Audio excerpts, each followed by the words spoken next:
Nakumpiskaran 2,040,000 pesos sang ginapatian sa busa Joint Drug Bypass Operation sang Iloilo City Police Station 1 kag Regional Drug Enforcement Unit 6 sa Barangay Nonoy City proper, Iloilo City, alas 3:35 sa ngapon, Disyembre 2. Sa riyon ang subject kamo si Andy Mahinay alias Hapon, 43 anyos kag residente sang nasamit ka lugar. Sir kay Police Captain Roque Jimeno III, ang officer in charge sa Police Station 1. Nga nabaklan sa isa ka plastic sa ginapatian sa bus si Mahinay, gamitan 6,000 pesos ka bypass money. Na-recover sa iya posisyon ang 16 ka heat salt transparent plastic sachet, kagapat ka natad nga plastic sa ginapatian sa bu, garagabugat sang 300 grams. Payag pa ni Captain Jimeno, patimaan kung magabot na ang iya items. Nagapalupok ini sang puitis sagod mahibaluan sang iya parokyano. Samtang madugay na ang monitoring sa iya sang pulis. Kag nahibaluan sa pila ka mga barangay sa city proper kag sa Panwa, Sandobangas, nagabarigay ini sang droga.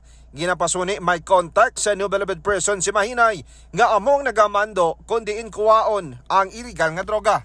Base no sa aton nga monitoring ug validation natin sa gihapon sa gihapon ang ilang ang direct sila isa ni Beloved person gihapon sa kay aka rin so daw man sila daw district man sila barangay man yung mga transactions ang droga dito sa Muntinlupa.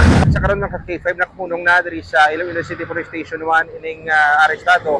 Nagtatalan ang kapasagaan sa kaso sa paglapas sa Republic Act 9165 o kunang Comprehensive Dangerous Drugs Act of 2002. Balita nagikan diri sa Police Station 1, ini naman si K5 Aaron Refollo. Para sa Kampiyon na Balita, Serbisyo Publiko kag Kalingawan sa Iloilo, K5 News FM. Ang ining balita ang ginadulong sa inyo sang DTX Coffee Mix. Himo sa natural nga sangka pareho sang amarkuso, chia seeds, sugared cane extract powder. DTX Coffee Mix. Nakakapi ka na, naka-detox ka pa. DTX Coffee Mix. Mabakal sa mga butika.